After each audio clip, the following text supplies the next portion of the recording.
Hello student, कैसे हैं आप सब। एक बार पुनः शिव कोचिंग क्लासेस पर स्वागत है। उम्मीद करता हूं आप सब अच्छे होंगे, मस्त होंगे, बेहतर होंगे। इस चैनल में मात्र 11th क्लास के वीडियोज आपको प्रोवाइड किए जाते हैं बिल्कुल फैक्ट के आधार पर, ताकि आप लोगों को दिक्कत ना हो सके और आप अच्छी तरीके से समझ सकें। चलिए बच्चों, आज यहाँ पर हम देखते हैं कि सदिशों का योग विश्लेषणात्मक विधि, मतलब आपके पास दो या दो से अधिक सदिश है तो उसको आप कैसे जोड़ोगे। जैसे मान के चलते हैं समतली सदिश है, मतलब उसमें केवल दो अक्ष होते हैं। समतल की बात की जाए उसमें दो अक्ष है। त्रिविमी मतलब तीन अक्ष है। यदि समतल में है मतलब चाहे आप एक्स वाई ले लो, चाहे वाई जेड ले लो, जो भी एक्स जेड लेना हो। यदि आप त्रिविमी की बात करते तो एक्स वाई जेड तीनों लेना पड़ेगा। जैसा कि हमारे पास ए और बी दो सदिश हैं, तो यहाँ पर मैं दो ही डायरेक्शन लेकर चलूँगा, इसलिए एक्स अक्ष और वाई अक्ष की बात करता हूँ। तो एक्स अक्ष में सदिश ए का मान लीजिए अवयव हमारा, मतलब जो भी वैल्यू है ए एक्स है, और इसका एकांक सदिश है आई कैप। ठीक है बच्चों, तो इस प्रकार से आई कैप प्लस वाई के लिए हो जाएगा घटक ए वाई, और फिर आपका हो जाएगा ये जे कैप। इसी तरीके से वेक्टर बी है, इसके लिए हमारा हो जाएगा B x i plus b y जे। केवल और केवल दो यहाँ पर एक्सेस लेकर चल रहे हैं, मतलब दो अक्ष लेकर चल रहे हैं। आप एक्स वाई ले सकते हो, वाई जेड ले सकते हो, जो आपकी इच्छा हो। अब यदि हम इनको जोड़ना चाहें तो कहीं ना कहीं इनका परिणामी, यदि मान के चलते हैं भाई हम योग विश्लेषणात्मक विधि पढ़ रहे हैं, तो थोड़ा सा यहाँ पर योग, इसका मापांक भी सिखाएंगे आपको, जो भी है ना। या कि मान लीजिए व्यवकलन घटाना भी सिखाएंगे, तो आप बिल्कुल निश्चिंत रहें, लास्ट तक देखें। यदि वेक्टर ए व वेक्टर बी का परिणामी सदिश, ठीक है, या परिणामी बस भी बोल सकते हो, परिणामी क्या हो, वेक्टर आर हो तो ठीक। तो यहाँ पर बच्चों हम क्या करेंगे, वेक्टर आर बराबर जो निकल कर आएगा वो वेक्टर ए प्लस वेक्टर बी के बराबर होगा। अब यहाँ पर मैं इसको इसलिए समझा रहा हूँ ताकि आपको पूरा विधिवत समझ में आए कि कैसे क्या करना है। अब देखिएगा, वेक्टर ए में क्या है, ए x i plus A Y j. ठीक है बच्चों, फिर यहाँ पर ब्रैकेट लगा दिया ताकि आपको समझा सकूँ। बी में कितना है, v x i plus b y j. ठीक, अब यहाँ पर थोड़ा ये ध्यान देना है कि जैसा कि हमारा ये x है, ये x है, इसको एक साथ लिख देते हैं। ये y है, इसको अलग लिख देते हैं। तो यहाँ पर कितना निकल कर आएगा, जैसे ए एक्स आई हो जाएगा और वी एक्स आई हो गया। ठीक बच्चों, इसके बाद y और y को एक साथ लिख देते हैं, मतलब बी वाई, ठीक है, ये j है, j कैफ है, प्लस ए बाई जे, ठीक है, फिर बी बाई जे। अब इन दोनों में से कुछ उभयनिष्ठ भी आ रहा है। हाँ, दोनों में से उभयनिष्ठ ये आ रहा है, जिससे यहाँ पर देखो आपका ए एक्स प्लस बी एक्स रहेगा। यहाँ पे जो आई कैप है वो आपका, ठीक है, एकांक सदिश है, वो बाहर हो गया। यहाँ पर आप देखो ए बाई प्लस बी बाई, इसका हो गया आपका जे कैप हो गया। ठीक, ये चीज हो गया। तो कहीं ना कहीं यदि मैं इसको अरेंजमेंट करना चाहूँ कि वेक्टर आर जो है ये एक्स अक्ष का परिणामी कहीं ना कहीं होगा, तो इसको ऐसा भी लिख सकता हूँ कि आर एक्स आई प्लस ये पूरा का पूरा वाई के लिए है, तो आर वाई जी। ठीक बच्चों, यहाँ तक क्लियर। यहाँ पे जो आपका आर एक्स निकल कर आया, आर एक्स वो किसके बराबर है, वो ए एक्स प्लस बी एक्स के बराबर है। वह आर वाई जो निकल कर आया वो किसके बराबर है, ए वाई प्लस बी वाई के बराबर है। अभी आपको एक आध क्वेश्चन लेकर चलूंगा तो आपको समझ में आएगा भाई कि ये कैसा होता है। ठीक है बच्चों, यहाँ तक क्लियर है, कोई दिक्कत तो नहीं है, डाउट क्लियर। अब हम इसी प्रकार से मान के चलते हैं कि त्रिविमी सदिश हूँ ए और बी, यदि वेक्टर ए व वेक्टर बी त्रिविमी सदिश हो, त्रिविमीय सदिश,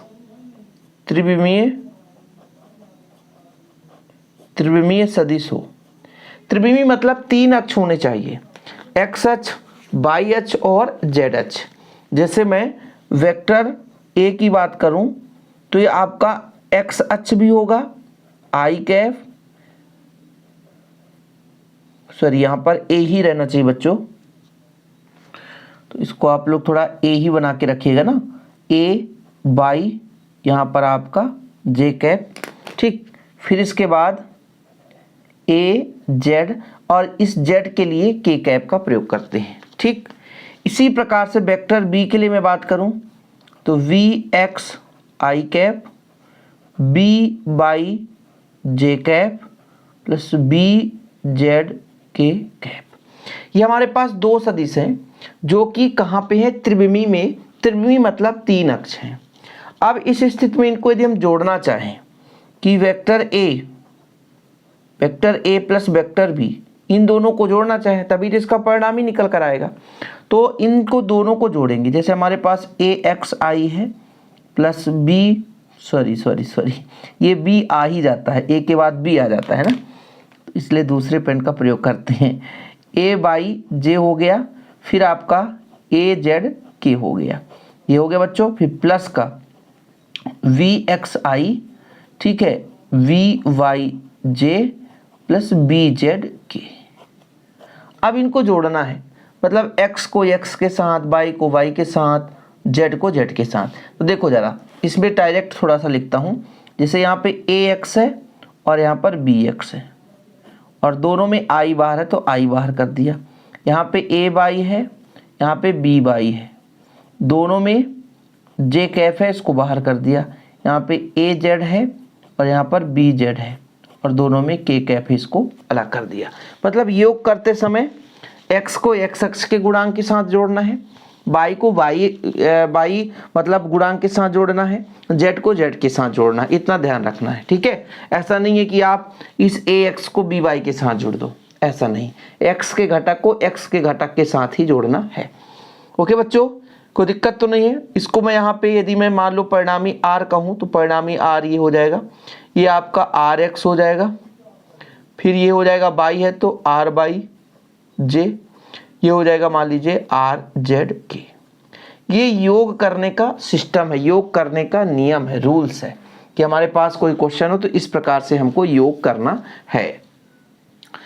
अब यहाँ पर देखिए, जैसा कि प्रश्न है आपके पास कि यदि वेक्टर ए इतना है, वेक्टर बी इतना है, तो ए प्लस बी करना है। अभी जो हम आपको योग विधि समझा रहे थे वही चीज। इसके बाद इसका मापांक निकालना है, फिर इसका एकांक सदिश निकालना है।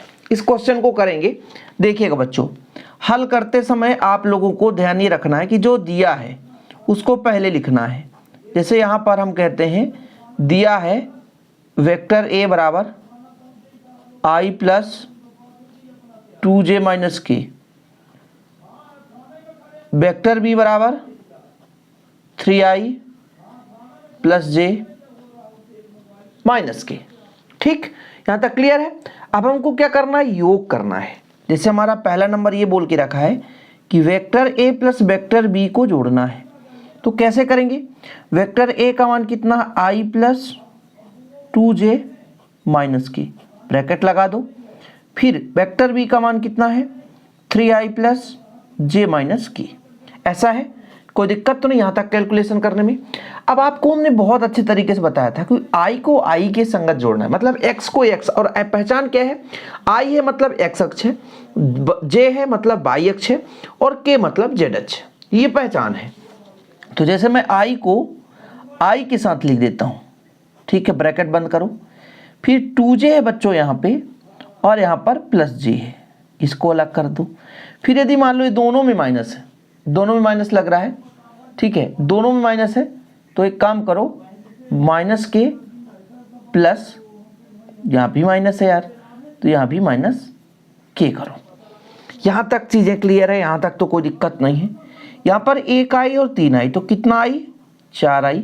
यहाँ पर 2 और 1 कितना j हो गया, 3j। यहाँ पर 1 और 1 माइनस का 2 किया गया। अब यहाँ पे हमारा vector a plus vector b निकल कर आ गया। ये आंसर है किसका, पहले नंबर का। अब दूसरा नंबर बोला ये है, दूसरा नंबर बोला है वेक्टर a प्लस बी का मापांक। और मापांक बहुत आसान होता है, मापांक निकालने के लिए कुछ भी नहीं, under root X square by square Z square. तो x का स्क्वायर है मतलब 4 का स्क्वायर, प्लस y का स्क्वायर मतलब 3 का स्क्वायर, प्लस z का स्क्वायर माइनस 2 का स्क्वायर। तो कितना आएगा अभी बता दो यहाँ पे। 4 चौको 16, 3 त्रिकाई 9 और 2 दूना 4, 16 9 25, 4 29 हो जाएगा। मतलब आपका रूट 29 ये आ गया आपका, है ना, mod of a plus B का। ठीक, इसके बाद बच्चों हमें पूछा गया है एकांक सदिश भी निकालना है। एकांक सदिश का फार्मूला क्या होता है? यदि एकांक सदिश मतलब a कैप, तो वेक्टर ऑफ a बटे मॉड ऑफ a, ये होता है फार्मूला। मतलब यदि तीसरे नंबर में मैं आपसे कह दूं कि जो आपका vector a plus vector v है की दिशा में एकांक सदिश, बहुत आसान है। इसके लिए फार्मूला ये हो जाएगा कि जो आपका वेक्टर a प्लस बी था इसको रखो और नीचे इन दोनों का माड जो निकल कर आया। ठीक, तो आसानी है भैया इसको निकालना। ये हमारे पास निकला आया है, तो 4i plus 3j minus 2k है और नीचे हमारा मान है रूट 29। तो बाकी अलग से भटकने की जरूरत थोड़ी ना है, जो भी हमारे पास क्वेश्चन है बहुत सिंपल तरीके से कर लिया अपन ने। ठीक है, अब इसके बाद एक क्वेश्चन देता हूँ बढ़िया सरल सा, कि हमारे पास i है माइनस 2j है प्लस 3k है, जो भी है, का परिमाण निकालना है, का परिमाण व एकांक सदिश। ठीक है, एकांक सदिश ज्ञात कीजिए। ठीक, देखो बच्चों हल करते हैं।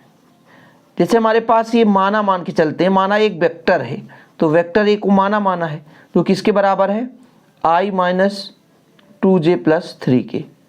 ठीक है, हमें एकांक सदिश के लिए मापांक निकालना पड़ता है, यानी मॉड ऑफ ए। इसके लिए फॉर्मेट क्या है? इसका मतलब जो i का गुणांक कितना है? 1 है। यहां पर j का गुणांक कितना है? -2 है। यहां पर k का गुणांक कितना है? 3 है। तो कितना निकल कर आएगा आप ही बता दो। 1 1 कम 1, 2 दूना 4 और 3 त्रिकाई 9। मतलब बच्चों 9 1 10 और 10 4 14। ये आपका आ गया परिमाण। ठीक है, यही परिमाण कहलाता है। क्या निकल कर आ गया? परिमाण। अब बोला है एकांक सदिश। ठीक है, मान के चलता हूं वेक्टर a की दिशा में एकांक सदिश। एकांक सदिश कैसे निकालते हैं बच्चों? वेक्टर ऑफ ए बटे mod of a. Vector of a कितना है? i minus 2j plus 3k और ये आपका रूट 14। जी हाँ, आंसर आ गया। तो ऐसे क्वेश्चन यदि आ जाते हैं एग्जाम में तो बनना चाहिए। और भी ऐसे वीडियो पाने के लिए हमारे चैनल को सब्सक्राइब कर लें। यदि इसका हैंड रिटन नोट्स लेना है तो कॉन्टैक्ट नंबर है 96 85 29 91 49। डिस्क्रिप्शन पे ऐप का लिंक होगा। शिव कोचिंग क्लासेस के नाम से हमारा ऐप आ चुका है, डाउनलोड कर सकते हैं। छोटा सा अमाउंट लगता है नोट्स के लिए, आप नोट्स ले करके प्रॉपर रूप से तैयारी कर सकते हैं। ओके बच्चों, आज के लिए इतना ही। जय हिंद, वंदे मातरम।